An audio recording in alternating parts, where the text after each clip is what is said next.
Hey, Mike here. I just wanted to let you know that you can listen to Dark Poutine early and ad-free on Amazon Music, included with Prime.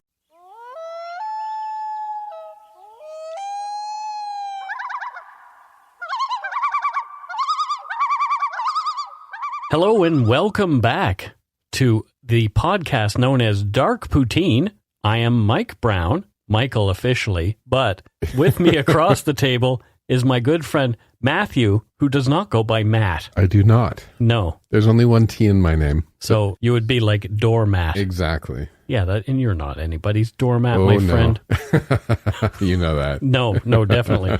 If you try and step on Matthew, he steps back. He steps back, which is good. Yeah. The views, information, and opinions expressed during the Dark Poutine podcast are solely those of the producer and do not necessarily represent those of Curious Cast, its affiliate, Global News, nor their parent company, Chorus Entertainment. Dark Poutine is not for the faint of heart or squeamish. Our content is often intense and some listeners may find it disturbing. We are not experts on the topics we present, nor are we journalists. We are ordinary Canadian schmucks chatting about crime and the dark side of history. Let's get to it. Put on your toque, grab yourself a double-double and a Nanaimo bar. It's time to scarf down some Dark Poutine. I've got the fever for the flavor of Dark Poutine. You do. I do. If you have a fever, take an aspirin. And call me in the morning. Yeah.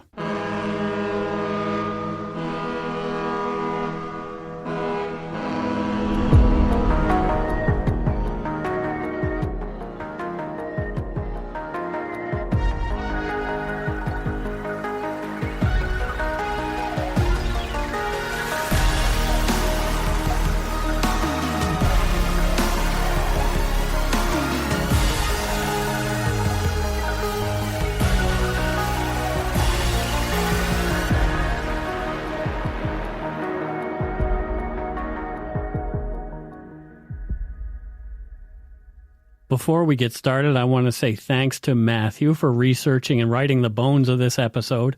I am immensely grateful to have the help.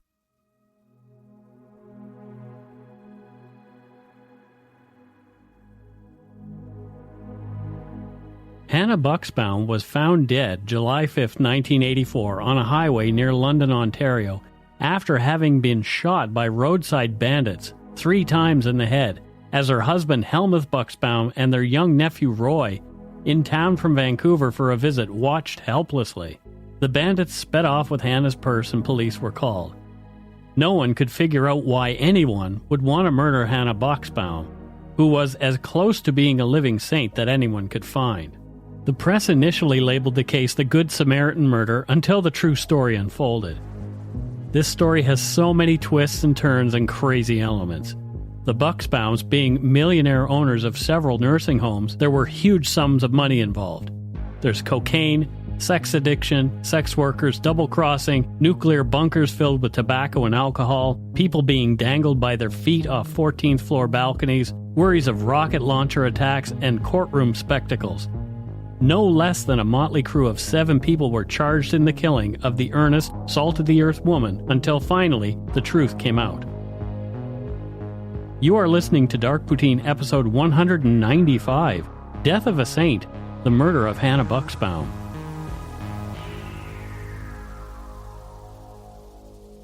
Doing the research for this episode, the only negative thing that we could find that had ever been said about Hanna Buxbaum was from a bank teller who thought she was kind of short with me once, but then I realized she was just a little bit shy. People are usually much harder on the wealthy when they were looking for flaws. And it appeared Hanna Buxbaum didn't have many. Literally, that's the only thing that was negatively said about her, which was sort of but then I realized she was just shy. Maybe she's having a bad day. Yeah. In 1984, when all this took place, the Buxbaum's son, Philip, estimated that his parents were worth $30 million. That's almost a whopping $80 million in today's cash. They had made their money building a large chain of nursing homes across Ontario and eastern Canada, literally from the ground up, through grit, intelligence, and determination. Despite this amount of wealth, the only outward sign of it was their large house. Hanna had wanted a home that big to fill with as many children as possible and to have room for her family to visit when they came. To her, home, family, and church were everything. Hanna bought clothes for herself and Helmuth at discount stores, and when Helmuth suggested they buy a Mercedes, she felt that it was too ostentatious, settling instead for a run-of-the-mill brown station wagon. Together, they were known in the community as wealthy, self-made, philanthropic church-going folk, and pillars of their community. Both of their lives, though, started much more humbly in war-torn Europe. Hanna was born Hanna Schmidt in June 1936 to German parents living in Poland near the Russian border. She was in grade 4 when war broke out, and the young girl's world began collapsing around her. Her parents did not agree with Nazism, and one day a young Russian soldier knocked on their door for help as he was injured and hungry. They took him in and hid him in the basement. They knew that they risked death by the Nazis if they were found out, but they did it anyway. This act of kindness proved to save Hanna's life later. From the book by Heather Bird, Conspiracy to Murder, quote, "Later, when the Russian army pushed into Poland, the Schmidts' kindness paid off. When Russian soldiers discovered the family's German background, they lined the family up against a fence for execution. The Schmidts stood and trembled as the soldiers loaded their guns. Miraculously, at the last possible moment, a Russian officer sauntering up the laneway recognized the doomed captives as his saviors from several years before, and their lives were spared." End quote. Seconds and inches, eh? Seconds and inches. So had he not shown up when he did, 30 seconds later, we wouldn't be telling this story at all. It's incredible. Yeah. You know, looking at what these people went through, like Hanna and her family. Yeah. You can only imagine that that's going to have like a deep, deep impact on how you live your life going forward. Yeah, how you treat other people. Yeah. Yeah. Especially this particular event. Yeah. Like you see that you are saved because you treated someone kindly years before. Yeah. The book goes on to say that there was a limit to this clemency, though. The family's land was confiscated, their crops destroyed, and they were sent to prison. Hanna's sister Martha escaped, but her father was sent to a work camp in Siberia and never heard from again. Hanna, her other sister, and mother were forced into hard labor with little food and commanded to march for hours on end. To understand Hanna, her faith, and her devotion to husband and family, Bird's book sums it up. Quote, "Hanna spent many, many hours in the camp comforting the younger children who had lost their mothers. She was one of the lucky ones who had a surviving parent. She would rock the younger children to sleep, trying to provide what comfort she could in a bleak world. At night, alone in her bed, she would talk to someone and ask for help. Only later did she realize that person she was talking to all those years was God. She became born again in the Christian faith and never wavered in her strict religious beliefs." End quote. If only everyone who claimed to be members of a loving religion could practice what they preach. Yeah. Yeah, it's true. You know, and I think Hanna was actually one of those people, you know, as we'll see as the show goes, and others maybe not so much, but she stuck to what she believed in. Yeah. And she was a big believer in helping people and giving people second chances. I've known a few people like that throughout my life. My grandmother, Vera, was a very religious person, and she was not big on coming after others. Yeah. She practiced what she preached. She was lovely. She was my rock through all my dark times. She knew I was going through the darkness that I was in. Yeah. And never once judged me, just loved me through it. Yeah. You know, and not loved me in a way where it was like, didn't want to rock the boat. Yeah. I could tell she was worried at times. Yeah. I could tell that she was concerned. And Hanna strikes me like one of these people. Mm-hmm. Yeah. Yeah, and the world needs more people like that, frankly. Absolutely. Since that horrifying time, Hanna was on a quest for stability. A conservative woman with a strong sense of faith, she lived by the German mantra, Kinderküche Kirche, Children Kitchen Church. To her, the need for family and stability was etched into her soul deeply at a very young age. Helmuth Buxbaum was born into poverty in 1938 in the German province of East Prussia, just as the gears of war started turning. Eventually, as the Russians started to infiltrate the east, with his older brother and father away at battle, his mother fled with Helmuth and 7 of his brothers and sisters. They ended up in a refugee camp near Leipzig. Again, from Heather Bird's book, Conspiracy to Murder, quote, "Then life became a daily fight for survival. The family scrounged garbage and on more than one occasion dined on the carcasses of cats and dogs while the Third Reich collapsed around them." End quote. For Helmuth, the war experience burnt the needs to be wealthy, to be able to escape, and to never be on the brink of starvation again into his soul. Eventually, after the war, both Hanna and Helmuth emigrated separately at different times to Canada, both moving to and eventually meeting in Kitchener, Ontario.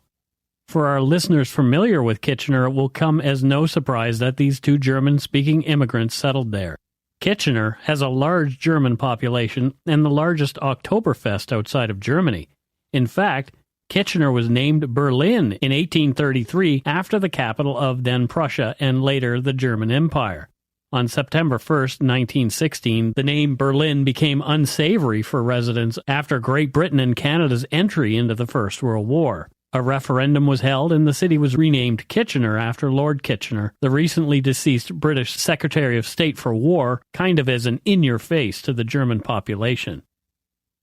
Hanna and Helmuth were introduced by Helmuth's mother and were married, eventually moving to Kamoka, having 5 children, and adopting a 6th, and building a massive nursing home empire. From the outside, they looked like they had everything they could have ever wanted. Their escape was a success, and they were the pinnacles of immigrants living the Canadian dream. A lot of people emigrated to Canada after the Second World War, specifically because things in Europe were still pretty messy. Yeah. And I wonder why it was so many came to Canada as opposed to other places. I mean, people could have gone. A lot of people went to the U.S. as well. Yeah. But I wonder what it was that attracted people here to Canada. I know from my grandmother had fallen in love with a Canadian soldier in Amsterdam, so she came here and my mother was born. Yeah. Yeah, so she was a Dutch war bride, came over on one of those boats. She never quite achieved what the Buxbaums did as far as financial success, but when it came to family, all the photos that I've seen of her, I never met her, she seemed as though she was a pretty steady Eddie. You know? Yeah. I think there were programs to bring people over. Yep, there were, yeah. And I think also that families start following each other, right? Mm-hmm. So that's how little communities happen. Because it's true. Because hey, my aunt and uncle went there, so I'm going as well. You know, like why do we have such a big population here, actually here in Surrey, of people not from India, but from the Punjab specifically? Yes, right? South Asian people. And I think it started with probably like a few people or a few families and... Yeah, and there's a lot of farming families from there that have sort of transferred their farming prowess to British Columbia. So yeah, absolutely. Yeah, it's very cool, like to think about how communities develop. And yeah, Surrey's a great example. You know, I can when I moved to Moscow, you know, I was in a building and a whole bunch of us Americans, Canadians, and Brits lived like literally in the same building. You hang out with each other. You know? You hang out with the people who live life the way you're used to. And the language you speak. Yeah. That can be problematic too. If the language in the country, though, is one that you don't speak, you're less likely to want to learn if... Yeah, I mean, in some ways, I was kind of pissed off that I hung out with so many English speakers when I was in Moscow. I mean, in the end, I was hanging out with a lot of Russians as well, but I would have picked up the language a lot faster. Yeah, I have never lived in a place where another language is spoken. I mean, there's a little bit of French in Nova Scotia, but not a lot. You live in Surrey. I live in Surrey, but the predominant language here is English. Yes, that's true. Yeah, I don't have to speak. No. It's not like I moved to the Punjab and have to learn. Go to the shop and nobody's going to speak to you because they don't know your language. Yeah. I think that would prompt me to want to learn, but if I'm living with a bunch of other English speakers, I'm going to hope to goodness that I can take one of them with me to the shop to ask the questions.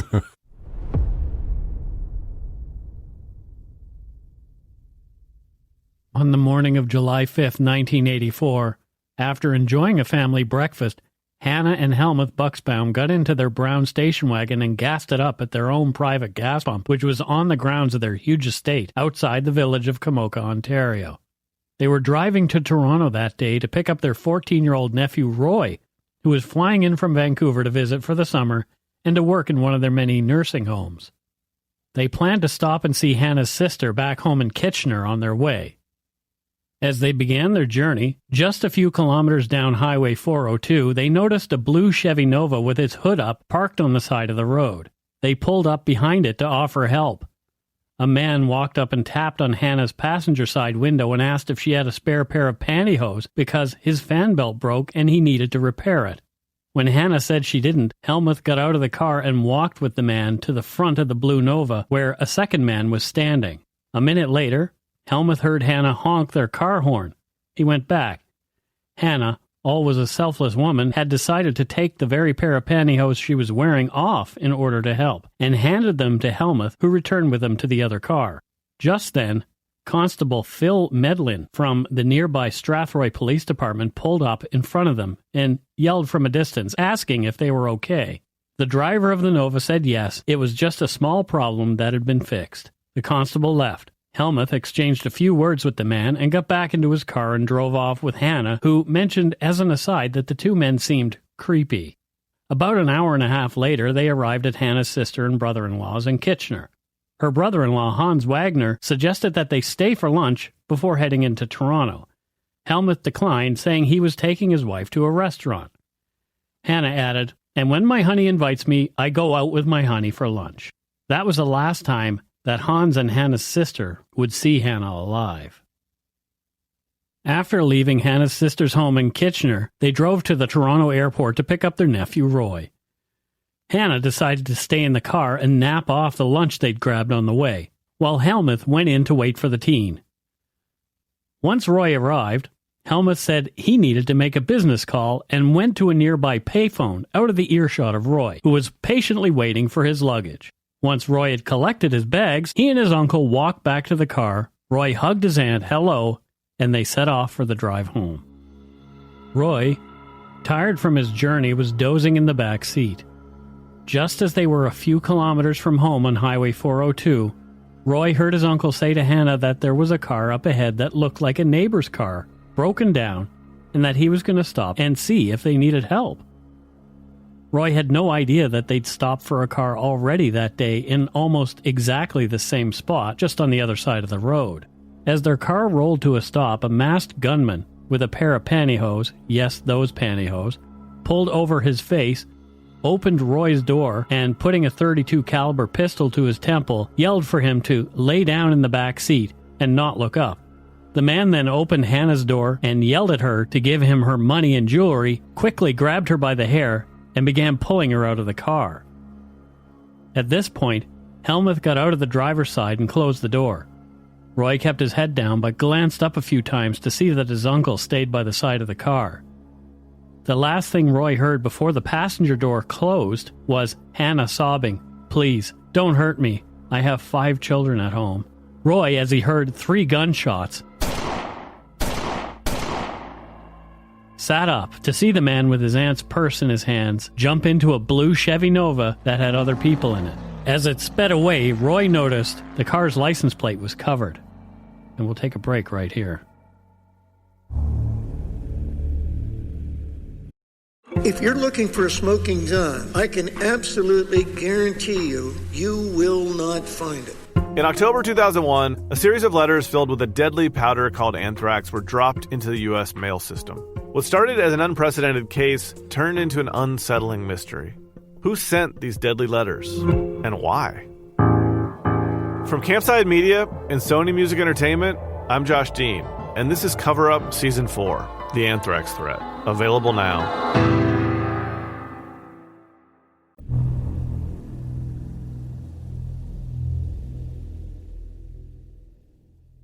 How could anybody think this is anything but an execution, Matthew? Yeah. You know, the truth will come out, right? Mm-hmm. But there's no reason to be killing somebody randomly on the side of the road when you want her purse. No, and especially when she's handing you her purse and saying, "Don't hurt me." Yeah.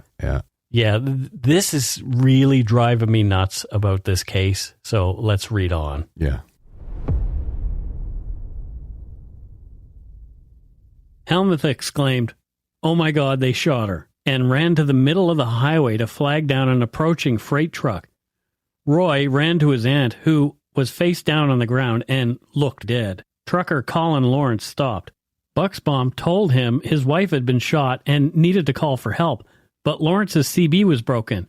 Another passerby, Mark Halden, stopped and rushed to Hanna to check on her. Even after being shot 3 times, Halden found that Hanna had a light pulse and was still breathing. Buxbaum had not once went near his wife to check on her, so Halden assumed that Helmuth was simply a bystander and yelled at him from a distance, "You better get the hell to Strathroy and get some help." Buxbaum and his nephew got back into the station wagon and sped away. Next, an Esso truck stopped at the scene and radioed for help just as they left, but they carried on. OPP Constable Greg Calcott took the call and was the first at the scene. When he got there, Colin Lawrence described the chain of events and told the police officer that Buxbaum, the man who had left, was acting weird. Calcott put out an APB for both the blue Chevy Nova and the brown station wagon. Police Sergeant Roger Eislady was parked a few kilometers away and had just heard the bulletin when the station wagon came to a screeching halt beside him, and Helmuth and Roy jumped out asking for help. The two were frisked, told that the station wagon would be impounded to be checked, and then they were taken to the Strathroy police station where they were interviewed. Helmuth was taken to the hospital in London, Ontario, where he found out that his wife had died about an hour before, never having regained consciousness. A police officer was at the hospital and noticed how Buxbaum didn't seem that upset, and that he had only cried for a few minutes, and though he didn't see any actual tears. He was also thinking about the fact that Roy, in his interview, had stated that Buxbaum never went to check on his wife. But they had no evidence of wrongdoing on his part, so they let Buxbaum leave with his pastor to go tell his 6 children that their mother was dead. Early the next morning, the 6th of July at 2:13 a.m., OPP Detective Inspector Ron Piers, who was assigned to the case, stood at the murder scene and couldn't make sense of it. The pieces were not fitting. Why would the woman be killed despite being willing to give the culprits what they were asking for? Why did the husband not even check on his wife? Why did the husband and nephew not get hurt at all? And most damningly, why did the husband go past the turnoff ramp that they would need to have taken home to help a disabled car on the side of the road that from the ramp was almost impossible to see? Pierce called for an ongoing search for the blue Chevy Nova, set up a tip line, and informed the media of the ongoing investigation and how to get in touch with police if someone knew anything. 2 days after the murder, on July 7th, Constable Phil Medlin suddenly remembered that he had stopped on the morning of the 5th when he saw a blue Chevy Nova and a brown station wagon near the very spot of the crime. From the book Conspiracy to Murder, quote, "When Medlin got back to the station, he was quite excited when he recognized the man talking to Ron Piers, Buxbaum, as one of those who had been pulled over beside Highway 402 that morning," end quote. Buxbaum really didn't have a good answer for why he hadn't mentioned that he'd stopped earlier that morning for a car that looked the same, saying he forgot about it after the murder had happened. Inspector Piers was seriously doubting Helmuth's story at this point. Seeds of doubt started to blossom into the certainty that Helmuth had something to do with his wife's murder as tips poured into the hotline, watering the ground with torrents of truths that totally drowned out Helmuth's pillar of the community front. Many callers said that they saw the blue Chevy Nova parked along the highway on the morning of the 5th, seemingly waiting for something, that Helmuth Buxbaum had a massive cocaine habit and was injecting it daily. They also said that Helmuth Buxbaum was known to many of the sex workers in London, hiring a number of them weekly, throwing cocaine-fueled sex parties. Helmuth had also been asking some of these sex workers to procure underage girls for him, which none of them did. Helmuth had also spent $200,000 of the company's money on these parties, and that other business partners had to stop him from being able to access the company's line of credit. Helmuth was also sexually harassing teenage girls and women at his company, and those who complained he fired.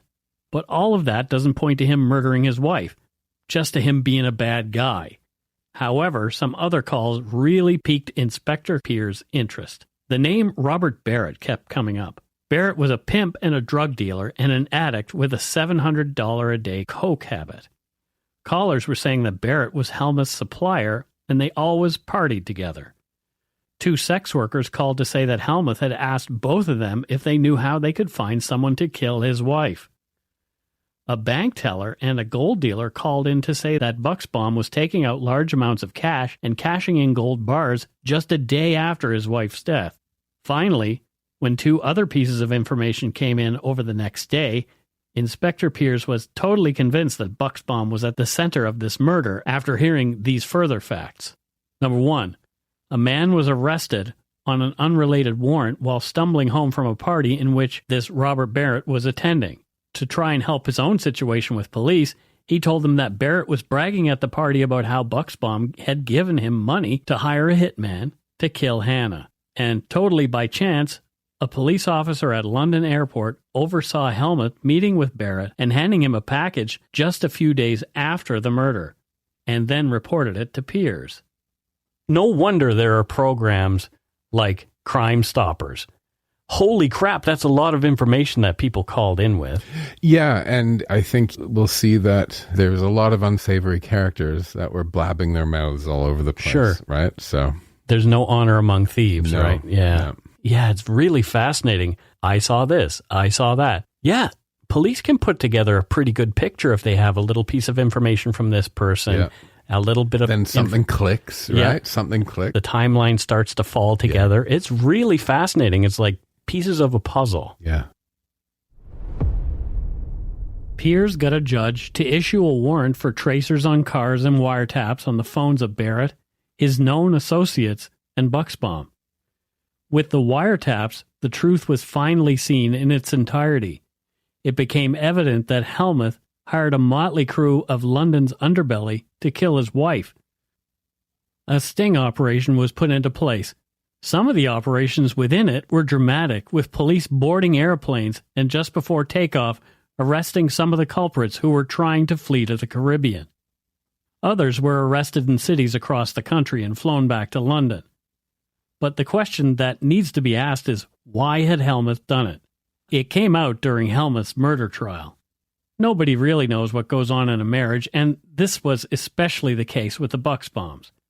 Everyone thought they had the perfect life, but their marriage was in turmoil, all due to Helmuth, with Hanna constantly trying to save the marriage, to save the family, and to save her husband. For her efforts, Helmuth had her killed because she, quote, was a pain in the ass. After only 6 years of marriage, Helmuth started having affairs. First with a sex worker that he admitted to his wife. She forgave him, thinking it was a one-off, and as it was a sex worker, she felt it was just about sex and not an affair that would take him away from her. But the affairs continued. Buxbaum had a string of them, with nurses at his business and with many more sex workers. He said at one time he was meeting 50 women a month, often 2 at a time. He was a sex addict. Hanna didn't know the depth of the problem, however. You become a real different person in addiction. And I remember when I was in the midst of it myself, at one point thinking to myself, I am not doing the things that my parents raised me to do. I am not the person they want me to be. You weren't the person that you wanted to be as well. Yeah, and that's the thing. Yeah. I would think to myself, I am not proud of who I have become. Yeah. But I can't stop. Mm-hmm. I gotta wonder, though, is this what entered into Helmuth's head? You know, as he's hiring somebody to kill his wife?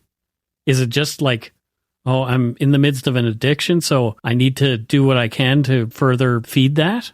It doesn't make any sense. It really doesn't seem like he had any conscience at all. Yeah.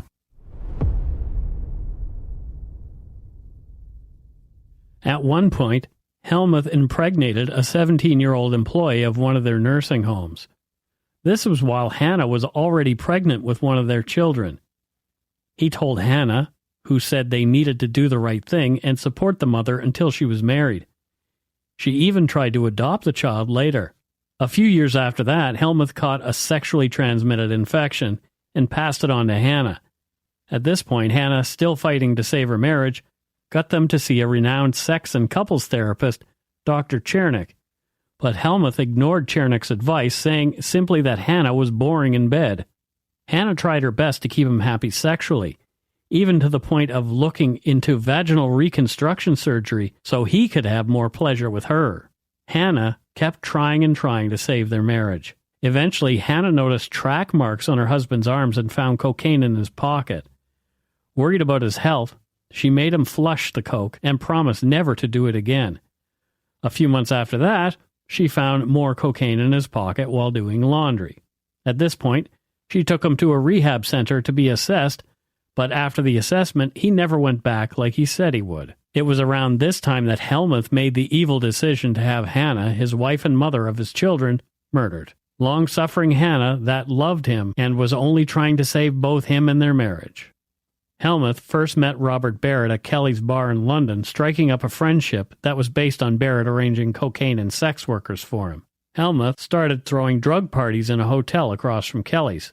He eventually started shooting up cocaine. This is when Hanna saw the marks.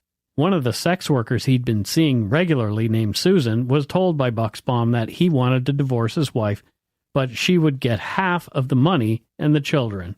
So he wanted to kill her. Susan, thinking he was joking, said she knew how to make a poison out of herbs. Helmuth latched onto this and kept asking her to get the poison for him, to the point that she eventually fled to London after telling a few friends what he had said. Another sex worker named Dawn was also asked by Buxbaum if she knew someone who could murder his wife. She said she didn't and stopped seeing him. Eventually, he asked Robert Barrett to arrange a contract killing. They put a few loose plans together, and then, in May 1984, Helmuth offered him $20,000 to find a hitman and $10,000 bonus if her body wasn't found for a year.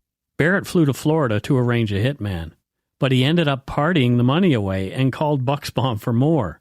Buxbaum flew to Florida to give him more money.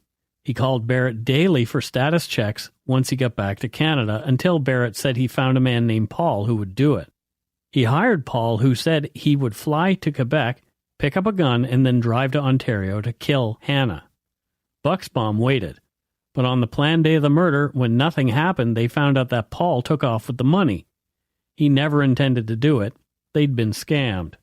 Barrett flew back to Canada and tried to find another killer, asking around in Kelly's bar. A man named Pat Allen said he would do it. Helmuth gave Barrett more money to hire Allen, but Barrett only gave Allen $200 as a down payment, and the rest went into cocaine and women, unbeknownst to Buxbaum. They met up and agreed that Allen would kill Hanna on the side of the road while they were on their way to Toronto to pick up their nephew. Helmuth felt the plan was in place, went home that night, and spent the evening in his nuclear bunker under his house, shooting up cocaine. Helmuth had spent $250,000 on the bunker. He filled it with alcohol and tobacco to trade in case of a war or economic collapse. His early days experiencing war had never left him, and bonus, it was the perfect place to go and have time away from Hanna and the kids to do as he wished. That night, Allen got two of his friends, Gary Fauché and Terry Arms, to help. The three men drank and did speed and cocaine all night long. They also got a few of their girlfriends to agree to help with any needed cover-up. The next morning, they waited by the side of the highway. Pat Allen stood by the car. Terry Arms hid in the ditch with a machine gun, and Gary Fauché waited in the car. There they waited, and when they saw the station wagon, they started waving. It was Pat Allen who asked about the pantyhose. When Buxbaum got out of his car and went to theirs, wondering what was going on, why are they not killing her, Allen said it was too late, and that there were too many cars on the road, and that the police were changing shifts and often drive down the highway at this time. Helmuth didn't agree and told him to do it. That's when Hanna honked the horn to offer the pantyhose, and that's also when the OPP officer stopped to ask if they needed help. Allen told Helmuth it was over. No way they could do it now. Allen called Barrett when he got home to tell him that he was out. He was spooked after seeing the cop and didn't want to do the hit anymore. It was too risky. But Gary Fauché was in the room, and he overheard the conversation, saying that he would carry out the murder. Buxbaum had called him from the airport in Toronto while his nephew was waiting for his luggage. they put together a second plan to do the hit when the Buxbaums were returning from the airport to collect young Roy. It was Gary Fauché who pulled the trigger. He had been wearing the pantyhose that Hanna had handed over that morning, thinking someone needed help.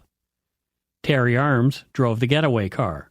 In testimony, the court heard what really happened. This is again from the book Conspiracy to Murder. As Arms recalls it, the scene unfolded as follows.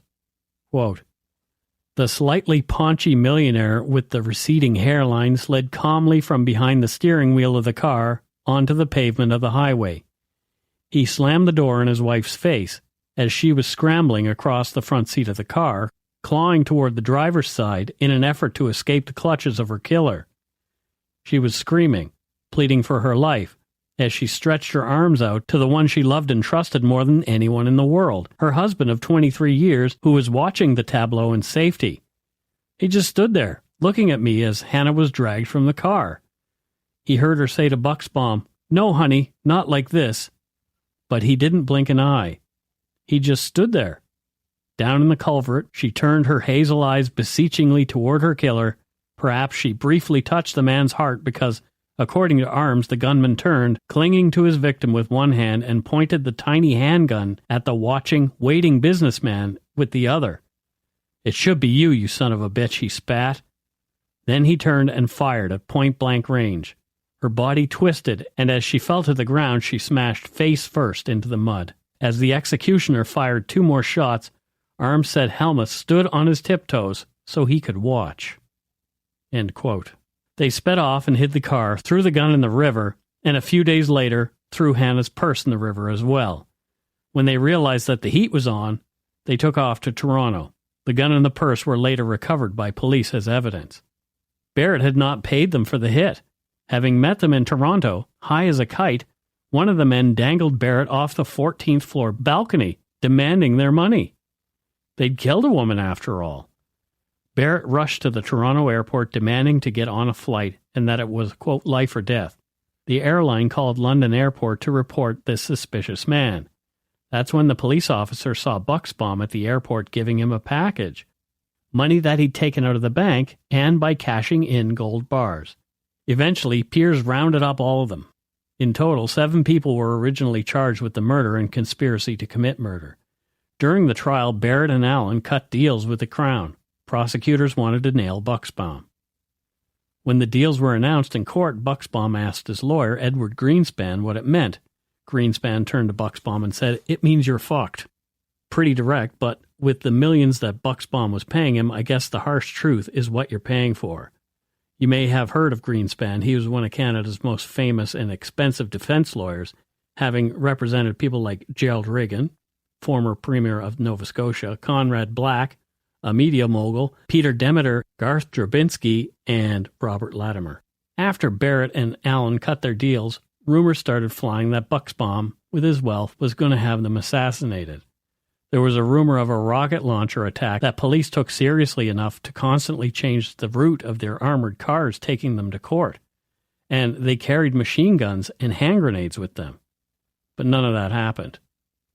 In 1985, Barrett and Allen were sentenced and were eligible for parole in 1988 and 87, respectively. Arms was sentenced to life with eligibility for parole in 10 years. Fauché, the gunman, got life in prison, as did Helmuth Buxbaum. Helmuth Buxbaum died in the Kingston Penitentiary on November 1st, 2007, due to lung cancer. He was buried alongside Hanna in Campbell Cemetery in Kamoka, mere meters from their former home. So hang on. The family decided to bury the murderer of their mother beside their mother. There's been time to forgive. Yeah, one of their sons who died a few years ago is also buried beside them now as well. Okay. Yep. Yeah. So I found that odd when I was researching this.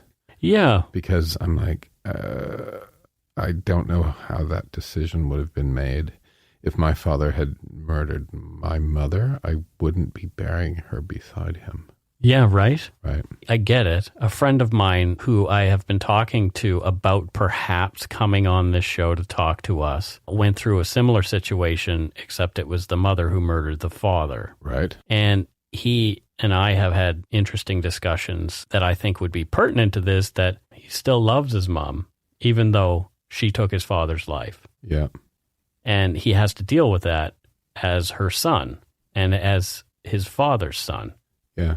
It's not as easy as people think. It's not like the movies portray it. Dad killed mom or dad killed sister or whatever.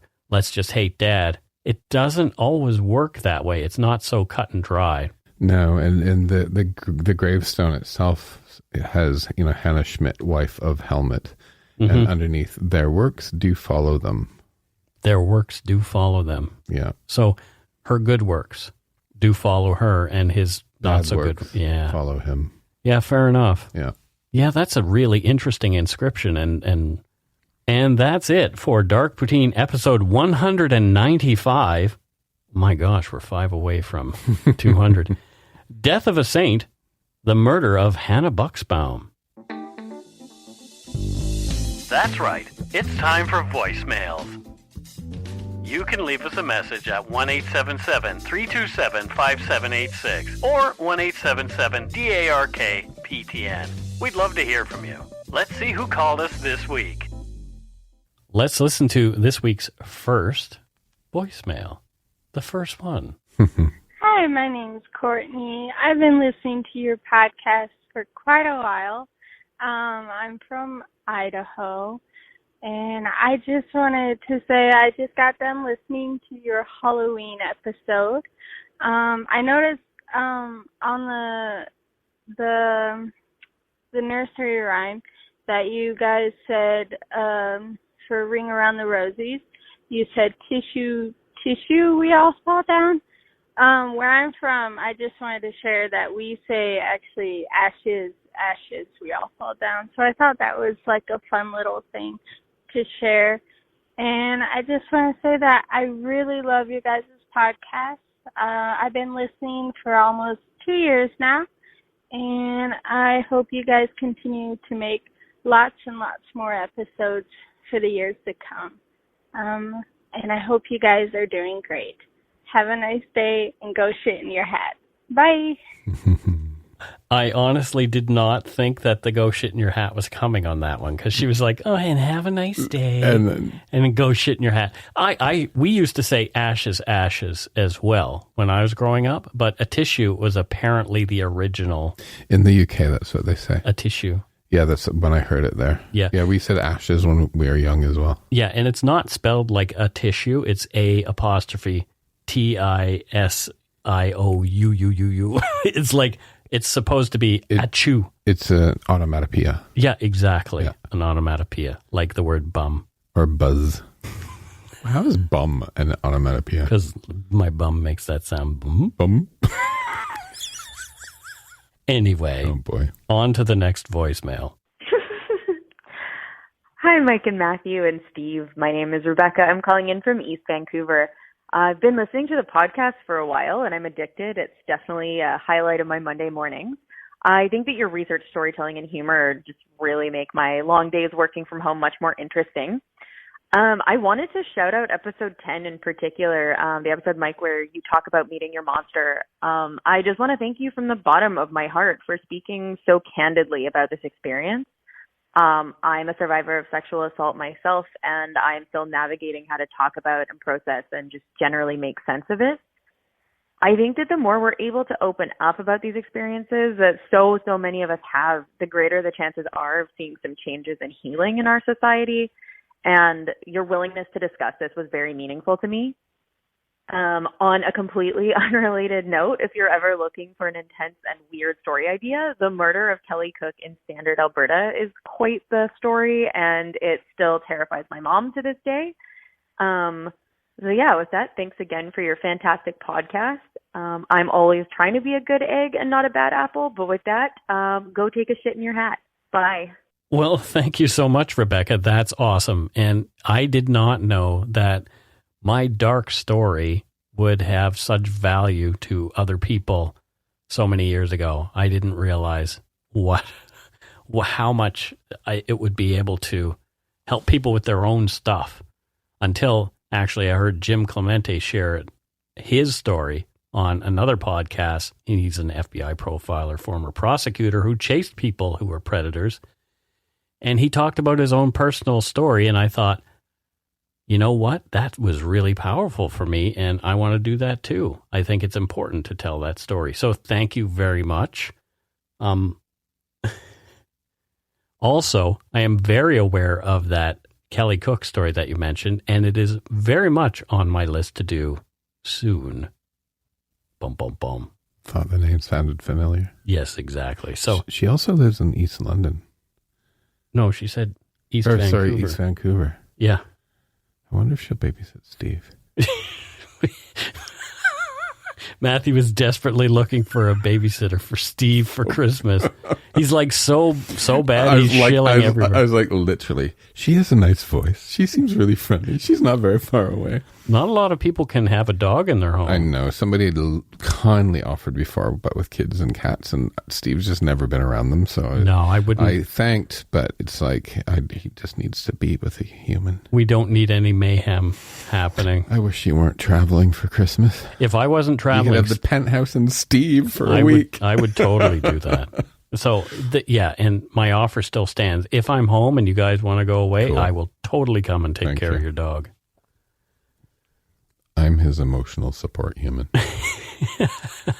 He's a good dog. All right. Here's the third voicemail for this one. Let's have a listen. Good morning, Dirk Poutine. It's Lindsay from Tiny Town. Not actually Tiny Town. We're closer to about 3 hours away from Toronto, aka Toronto. I have been a long-time listener to your show, and I can say it's gotten better in the most recent episodes I have been able to listen to. I am just calling because I wanted to say I do love your podcast. It has helped me a lot during my extreme, unprecedented times that I've been suffering through from my own PTSD as a child. I have recently started my own self-healing and struggled deeply what has stemmed from what has happened to me in the past. But I do have ways, for example, 5D painting art and listening to the Dark Poutine on a weekly basis. Thank you for all you do, and of course, as World War II states, you can't go parking in my spot, Mac. Why don't you go shit in your hat and pull it down over your ears? Thank you. Yeah, so that's the end of go shit in your hat. Go shit in your hat and pull it down over your ears. Okay. Yeah. She's the first person who's ever sort of brought that forward. Where is it actually from? I don't know. Okay. You know where I got it? I know I played it. I played a bunch of people saying go shit in your hat on the show at one point, but I got it from The Sopranos. I'd heard it before, but I was really turned on to it by Junior Soprano said it, among other foul things that he said on that show. The least foul thing that I could say go shit in your hat was go shit in your hat. That's hilarious. But anyway, it is also a thing that we say here in Canada, so that's why I sort of twigged on it. Thanks for calling in. Yeah, and go poop in your toque. From Tiny Town? From Tiny Town, a little tiny town, which is not... filled with Oompa Loompas. Is it full... Well, those Oompa Loompas were mistreated on that set. It's not a nice story. Anyway, thank you. That's it for voicemails. Again, you can leave us one at 1-877-327-5786 or 1-877-DARKPTN. We would love to hear from you. We would. We definitely would. I guess it's time for us to move on to Patreon and Donut Money Donors for the week.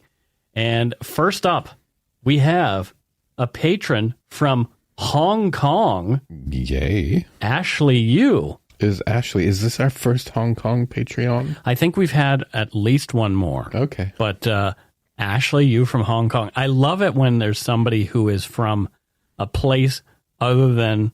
and I was making fun of Ashley's today. Yeah. So your name is now... Tootsie La Flèche. Or no, I think she's more Lily de Laval. Oh yeah, the Lily of the Valley. Yeah. Very nice. I like that. Well, thank you from Hong Kong. And what does Ashley do there in Hong Kong, Matthew? I think she's like the empress of the Island Shangri-La Hong Kong hotel. Oh. Such a nice hotel. Oh. Such a beautiful hotel. Are you telling me to move my hand away from my face? Because it's distracting the listeners? No, because I can't. It actually Sorry. does make a difference. Sorry.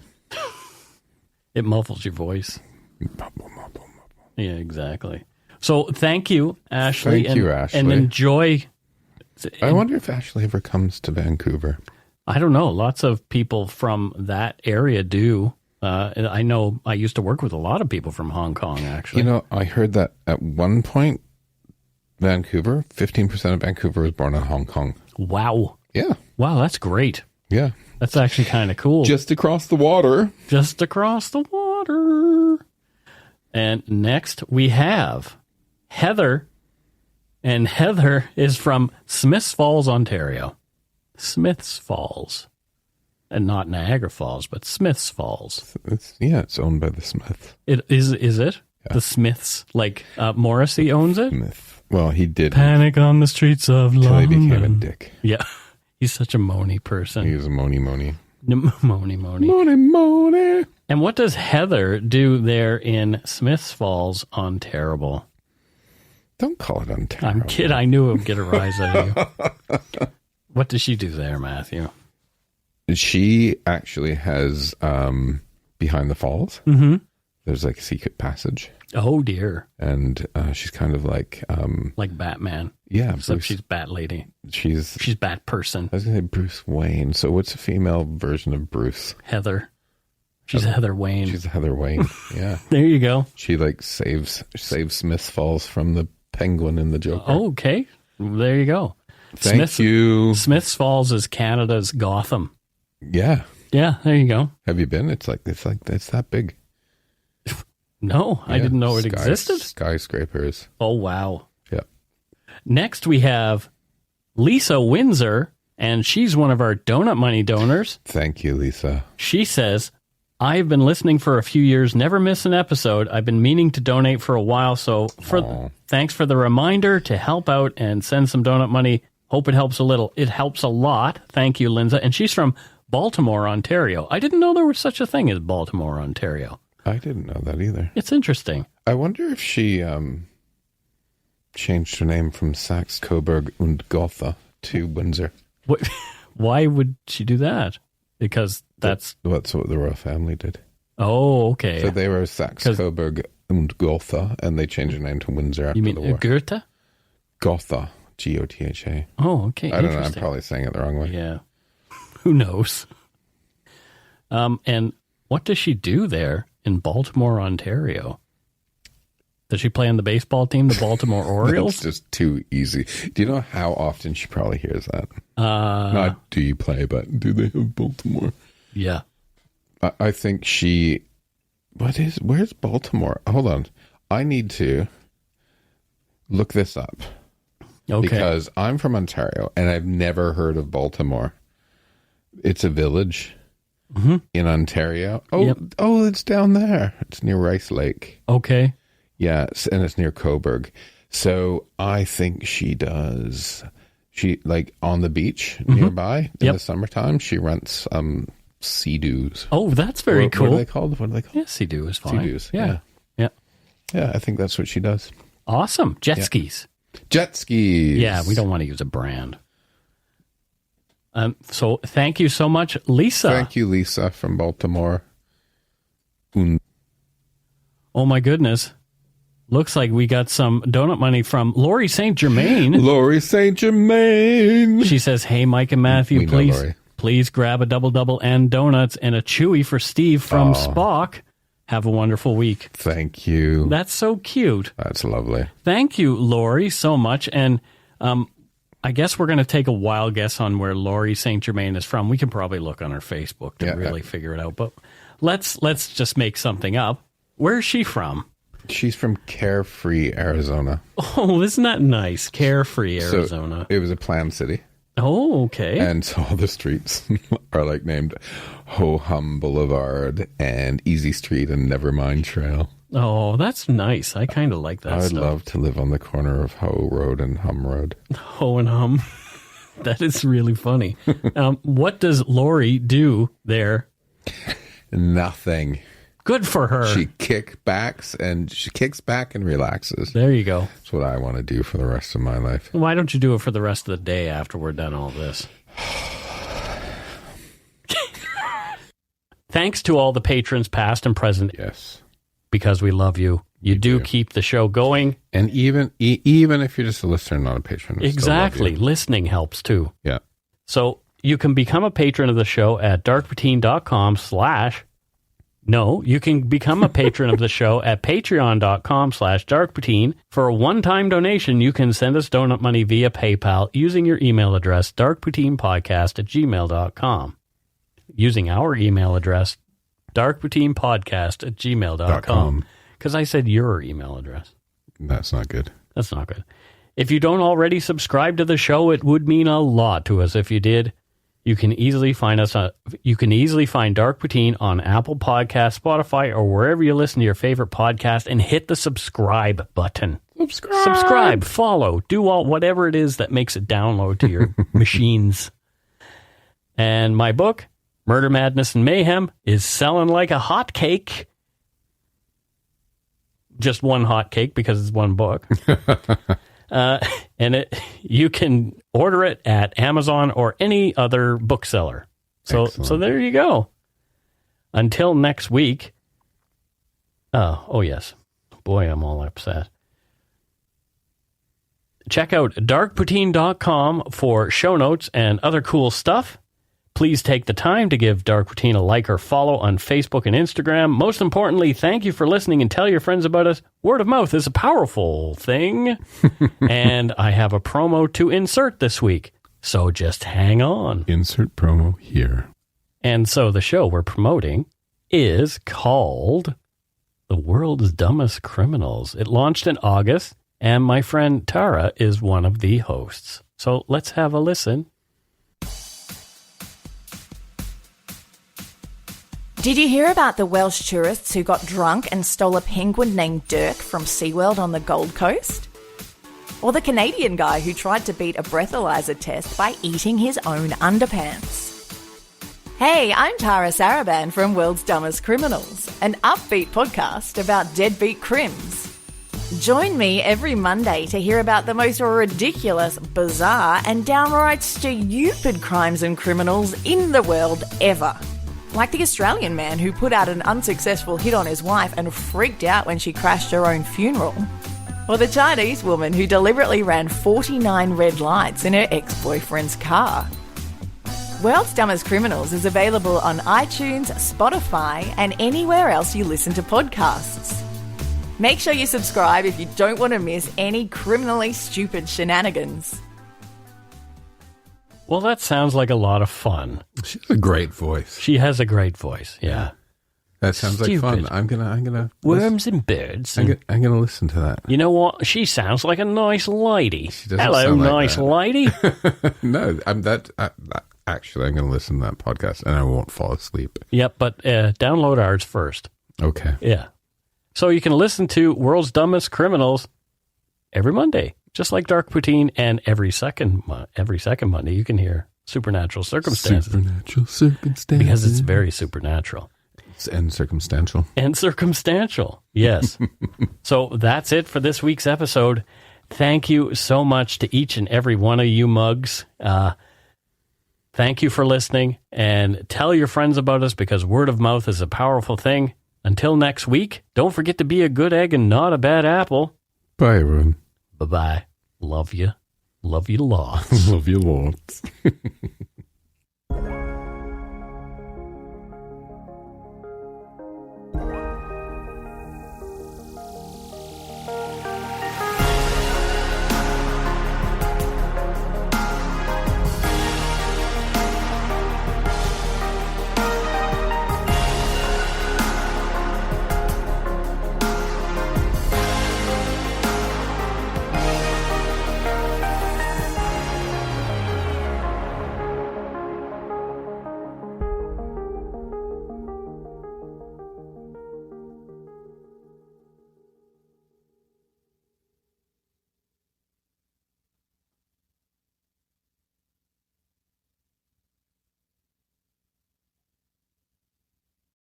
said to my parents, don't trust her. They wouldn't listen. Every family has a secret. Joy Delaney, mother of 4, has gone missing. From the author of Big Little Lies comes a chilling new mystery to W. You were an emotional chaos sinkhole, Amy, and I'm sick of it! Starring Annette Bening. Nobody can break your heart like your own children. And Sam Neill. She will come back. Here we go. Strap in. Apples Never Fall. All new Thursdays only on W. Stream on Stack TV.